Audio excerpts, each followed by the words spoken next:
कार्यक्रम में शामिल हो रहे हैं हमारे साथ कोटक म्यूचुअल फंड के chief investment officer equity Harsha Upadhyay साहब। हर्षा सर, बहुत बहुत स्वागत है आपका। धन्यवाद हमें समय देने के लिए। पहले तो मैं जब सोचा था आपका इंटरव्यू फिक्स किया तो मैंने कहा चलो इंडियन मार्केट्स के साथ शुरुआत करेंगे, आपसे जानेंगे समझेंगे बजट के बाद का मूड माहौल क्या है। 25,000 भी हो गया निफ्टी, लेकिन अब मैंने चेंज कर दिया। अब मैं पहले आपसे ग्लोबल मार्केट की पूछूंगा। सर, ये अमेरिका में क्या हो रहा है और मतलब क्या एक तरफ तो खुशी का मौका बना है कि चलो ब्याज दरें घटने वाली है और एक ही दिन में ये सब मंदी की बात करें तो क्या समझे इससे? Good morning Anil ji. Morning sir. देखिए, अगर अमेरिकी बाजार देखें या अपनी बाजार देखें तो एक चीज कॉमन है जहाँ पे अच्छा खासा परफॉर्मेंस आया हुआ है शॉर्ट टर्म और मीडियम टर्म में। और वैल्यूएशंस महंगे जरूर हुए और कंपेयर टू डोमेस्टिक मार्केट, अगर यूएस मार्केट देखेंगे वहाँ पे जो मैग्निफिसेंट सेवन है उनको निकाल देंगे तो बाकी में तो कुछ खास ग्रोथ नहीं आ रहा है, सिर्फ वही स्टॉक्स वहाँ पे ऊपर जा रहे हैं। और उसके अलावा इंटरेस्ट रेट का जो घटने का अनुमान है उस पे भी थोड़ी बहुत आशंका है कि कितना घटेगा और कितने फास्ट नीचे आएंगे, कहाँ तक जाएंगे। लेकिन ये बात तो पक्की है कि अगले अगर 5 साल देखेंगे तो पिछले 5 साल के तुलना में इंटरेस्ट रेट्स महंगे रहेंगे, बहुत ज्यादा नीचे आते हुए नहीं दिखाई दे रहे। तो एक तरफ से हायर वैल्यूएशन और जो इंटरेस्ट रेट का जो ट्रेजेक्टरी पे जो क्वेश्चन मार्क हर कुछ कुछ देर के बाद जो आता है उसके वजह से ये वोलेटिलिटी हम बोल सकते हैं। ये इतने वैल्यूएशंस पे तो ये एक तरफ से नेचुरल बोल सकते हैं। ठीक बात है।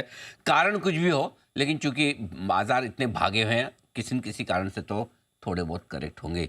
तो इसे एक नॉर्मल करेक्शन के तौर पर ही भारतीय बाजारों में भी देखें और भारतीय बाजारों में मजबूती की चाल बनी रहेगी, या आपको भी थोड़ा डर लग रहा है? काफ़ी लोग कह रहे हैं अब बहुत हो गया है भाई, ज़्यादा भाग गए, 25,000 थोड़ा ज़्यादा है, मिड कैप थोड़े और ज़्यादा भाग गए हैं, फ्रोथ है। आप कैसे देख रहे हैं?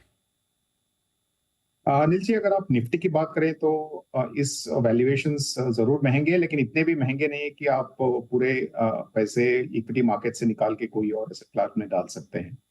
तो करीब करीब 8-9% का महंगा वैल्यूएशंस बोल सकते हैं अगर लॉन्ग टर्म एवरेज को कंपेयर करते हैं। तो अगर आप 2-3 साल का निवेश का होराइजन रखते हैं तो ये 8-9% का वैल्यूएशन एक्सपेंसिवनेस कुछ मायने नहीं रखता है, क्योंकि जो अर्निंग्स ग्रोथ है वो अभी भी मिड टीन्स में मूव होने का।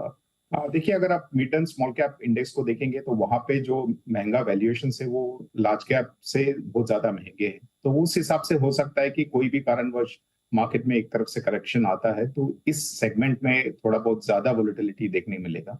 लेकिन ऐसा तो नहीं है कि इंडिया जो लॉन्ग टर्म स्टोरी है उसमें कोई रुकावट है, उसमें कोई रुकावट नहीं है। सिर्फ इस पे ध्यान रखना चाहिए कि जहां जहां पे सेक्टर्स में या स्टॉक्स में वैल्यूएशंस महंगे हैं वहां पे थोड़ा बहुत जरूर सतर्क रहना चाहिए।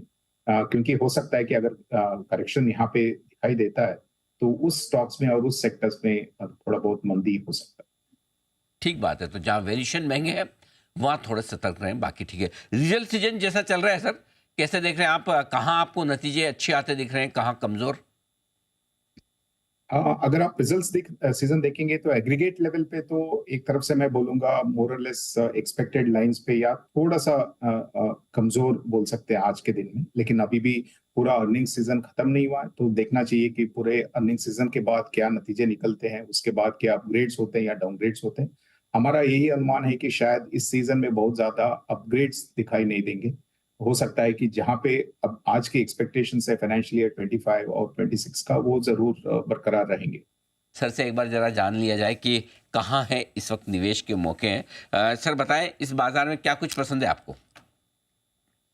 अनिल जी, थोड़ा बहुत डिफेंसिव टिल्ट पोर्टफोलियो में होना चाहिए, क्योंकि जैसे हमने पहले भी डिस्कस किए वैल्यूएशंस थोड़े महंगे हुए हैं, उस हिसाब से थोड़ा बहुत वॉलेटिलिटी बढ़ सकता है। तो अगर आपको डिफेंसिव टिल्ट पोर्टफोलियो में रखना है तो बैंकिंग, आईटी और एफएमसीजी ये तीनों क्षेत्र अच्छे लग रहे हैं और यहाँ पे थोड़ा बहुत इंप्रूवमेंट के भी नजर आ रहे हैं। और इंक्रीमेंटल जो पैसा है काफी कुछ समय से इस सेक्टर्स में गए नहीं है, तो एक तरफ से क्राउडेड सेक्टर्स नहीं है।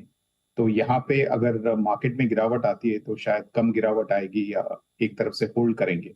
तो हमें लगता है कि पोर्टफोलियो में थोड़ा बहुत डाइवर्सिफिकेशन के नजर रखते हुए ये तीनों सेक्टर में थोड़ा इंक्रीमेंटली एक्सपोजर बढ़ाना चाहिए। परफेक्ट। तो ये आपके लिए राय। आते हुए डिफेंसिव शेयरों पर थोड़ा खरीदारी करने का बनाए मूड।